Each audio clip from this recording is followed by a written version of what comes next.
going on? How's it feel? Regular, I hope. You know? It's a little weird getting used to the chair. Uh, nah, not really. It's more comfortable than sitting at that locker, you know? How do you feel like practice went for you this week? Practice overall good. You know what I'm saying? Just coming up with the scheme wise and coming down with the game plan on third down for really. I think we got a good plan going into this game.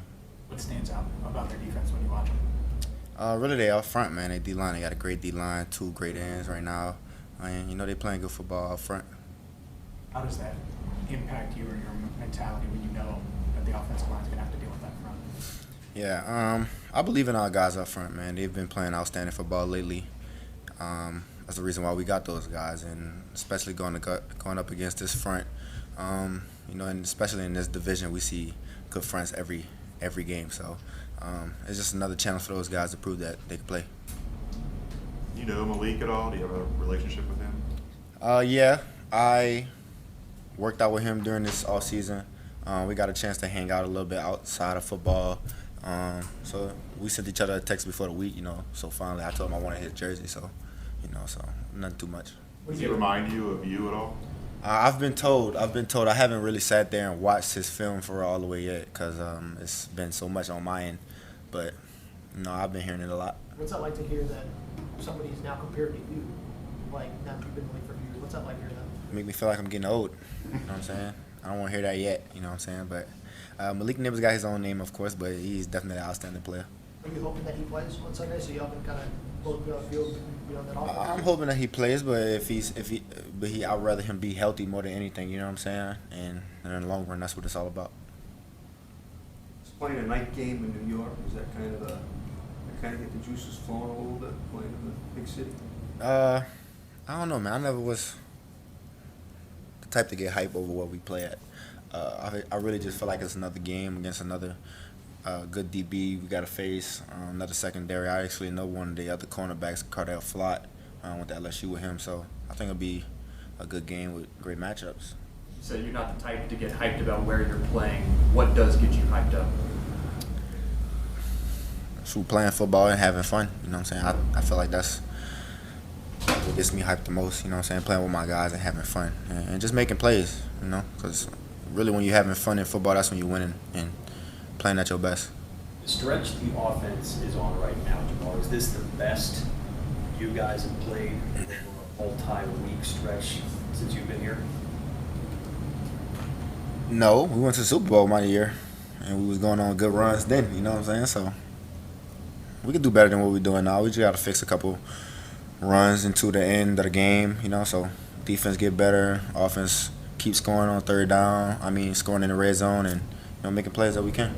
Joe talked about, it's been talking about how the offense needs to play at a certain level. Do you feel any extra pressure to make sure that y'all score each time out or make sure that y'all perform as high as you possibly can to make sure that y'all are in a good position? Does there feel any extra pressure given where y'all are at right now? It's not really pressure, man. It's just being comfortable and doing what we say we're going to do. We know what we're capable of in this offense. We know the guys that we have, the playmakers that we have. We just got to use them the best way we can and get those guys in space with the ball in their hands. Zach said after Sunday's game that anybody who writes this team off, even though you're 1-4, would be dumb. Well, I'm assuming you agree with that. If so, why?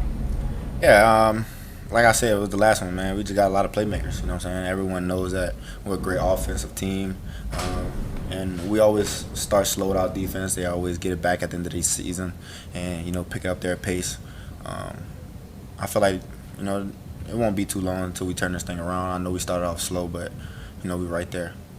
This is kind of uncharted territory. I'm sure you've never been 1-4. How has the mentality, does it change at 1-4 going into a must-win, or is it the same?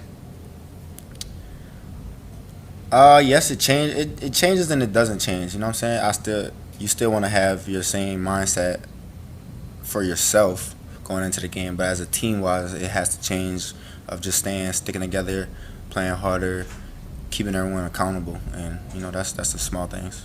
Joe talked yesterday about he's still not spinning it maybe the way he wants, and he's still kind of getting back to that with the wrist injury. What's it like as a guy who's caught his passes for so many years? What's that adjustment been like for you on the balls coming in, and how you've had to adjust to him as he's recovering? Yeah, I can't sit here and say that the difference in his passes have been like different. Because me and him is really just like a lot of timing. You know what I'm saying? I got to be ready to turn my head when I get this route or this route. So with me and Joe, it's really time. I could care less of how the ball is coming at me. I know he might have like a ball where it might get tipped or like a little bad one every here and there, but I don't really see much of a difference. You know what I'm saying? Not even the timing wise. What's that like as a receiver knowing that, he's going to throw it so early in your route, like you may be before your second break, and the ball's going to be out, and you just trust that it's going to go to a spot? What's that like as a receiver?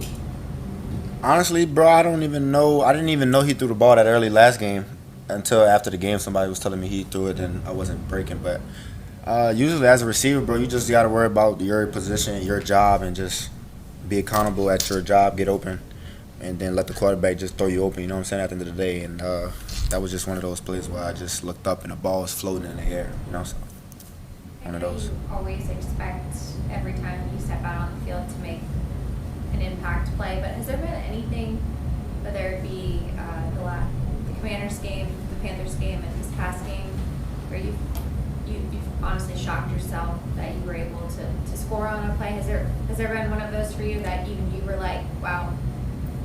Probably the Panthers play. It struck me by surprise. I wasn't expecting to score that. I wasn't even expecting really to get the ball in that play, if I'm being honest. So that was not really. Yeah. Where were you at in the progression on that? Last. I wasn't expecting it at all. So he snapped all the way back. On the long screen touchdown, a play like that, where you make a cut or a turn and you see all that green in front of you, what's that feeling like in that moment? Just run to the open space, man. Just run to the open space as fast as I can, and just get a feel for who's around me. That 70-yarder, when you split the tight ends, I guess. Are you thinking it have? What did you think you were gonna see? I don't know. Usually Baltimore are one of the teams that cheats the bubbles. They call it out even when we lining up. I don't know. I just try to hurt me get my hands on the ball and square my shoulders up so I can see downfield. And as soon as I did that, it was already a crease there for me as I was leaning forward, and all my momentum just took me through. I mean, I guess you feel like you can outrun anybody, I guess. Yeah. In that situation. Yeah. A couple people. Yeah. No receiver's ever had 60-plus touchdowns in 3 straight games. You've got 2. Think you got another one in you? I got more in the tank. Don't know how it's gonna happen, but I'm gonna get there. Hopefully, You said you didn't care about the where, New York, but does the win matter? That it's a standalone game on national TV. Is there something to you guys wanting to show the country that you're not a 1-4 team? You're better than that. I think we proved that last game. You know what I'm saying? But I mean, numbers don't lie, of course. But I think we proved that we still can play in this league, and that we're still, playoff team caliber. You know what I'm saying? At the end of the day, and everyone knows that just because of the playmakers we have, and we got faith in our defense. Once the defense get picking up, and then we'll lift off from here. You mentioned the defense, and there's been criticism for the number of points they've given up and things like that. Is there anything you feel like, as an offensive guy, that you could say or do at practice or whatever it might be, say to those guys to try to bring them along to get them to where they want to be? I can't really say too much besides probably picking at a certain receiver route or like what he does best, probably to like one of the corners or nickels, one of the guys like that. And just give him like small tendencies, but other than that, I can't really say much on the defensive side perspective. What gives you the confidence that they will get back to where they can be? Yeah, I've seen it happen. You know what I'm saying? I've seen us be at the worst, you know what I'm saying, and build from it. This is one of those moments, and I know we can do it just because the people we have around us, and no one in this locker room wants to quit or have quit in them. Do you have any superstitions on game day? Yeah, I just listened to like 5 of my favorite songs in order. I got like a certain order I listen to them in, and I gotta play like one song right before I hit the field. So I just always been like that. Is My Cousin Kodak, is that? It's one of them, yeah. Where's that in the rotation? That's the second song. Yeah. What's It's the always last one then? Straight Bars by Kodak. Yeah. It's always the same order. It's always been the same order, yeah. Since when? Since college, for real, when I started to like save those musics and stuff. Yeah. You talk about the belief that y'all obviously believe y'all are better than the record indicates, but at what point do y'all need the results to back that up? Right. And, you know, especially now y'all are entering week 6. Man, it's got to start right now. You know what I'm saying? I would say we all would have thought it would started last game, and the streak would have started last game just by we set the tone of coming out. You know, but you know we got to do that this game. This has to be the game we set the standard right here and leave it all on the table. Is it too much of a leap to call it a must-win, or do you feel like y'all got this? Got to happen. It has to happen. Just like the Baltimore game had to happen, this game has to happen, and the next game after that has to happen. Derrick Henry has made some headlines recently just about like his diet and how meticulous he is with his diet, and it's clearly helped him play as long as he has. For you, I mean, it seems like each year you're getting better. What is your like maintenance program like for you to be able to get to the level that you're at? Like full, like everything you think. Yeah, like what do you eat? How do you like? What's special about the way you take care of your body? I'm not really one of those guys that sit there and try to like eat real healthy. I'm not gonna lie. I can eat horrible and still play the good. So I don't think that's something that I try to stay away from. But I'm really big on just making sure my body's taken care of, like treatment wise, needles, you know, massages. I really do a lot of that stuff. I do the cryo machine we have here almost every day in the morning time, just to make sure my body's up to date. So that's really my biggest thing, is just making sure like my body's always at a level for me to play at. What's your go-to unhealthy meal? Here? Here.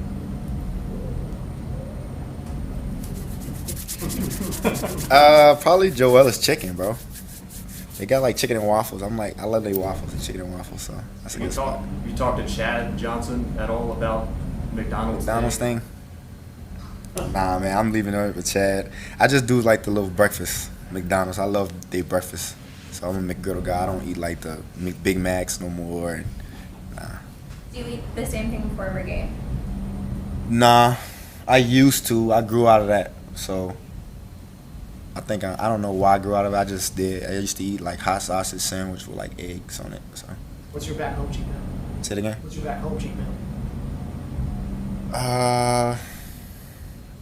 I don't know, but when I go back home, I eat so good, I don't think it's cheating. I don't think that's cheating, eating that good. What's on the menu, though? Anything you think of, but pasta, gumbo, like po' boy, sandwiches, pork chops, crawfish. I mean, literally everything. As soon as I go home, I like ask for it all. Are you a beignet guy? Yeah, but I haven't ate that in a minute. So it's been a long time since I had that. You're obviously this is QB1 treatment for you media-wise. Have you become cognizant of how much of a star you've become over the years? Like, how much does that kind of cross your mind? You know, I always realize it when I play 2K, bro. I know that's kind of like random, but so like 2K, like they give us like the NFL players like a football over our head, and it has like our name on the game, so we can't sneak and play the game at nighttime because it's gonna say Jamar Chase is on the game. You know what I'm saying? So that's when I realized I'm starting to get a little more global when kids get on the mic and screaming my name. You know, so it's just funny seeing it. What's your reaction like when kids realize that it's actually like you're talking about number one Madden, correct?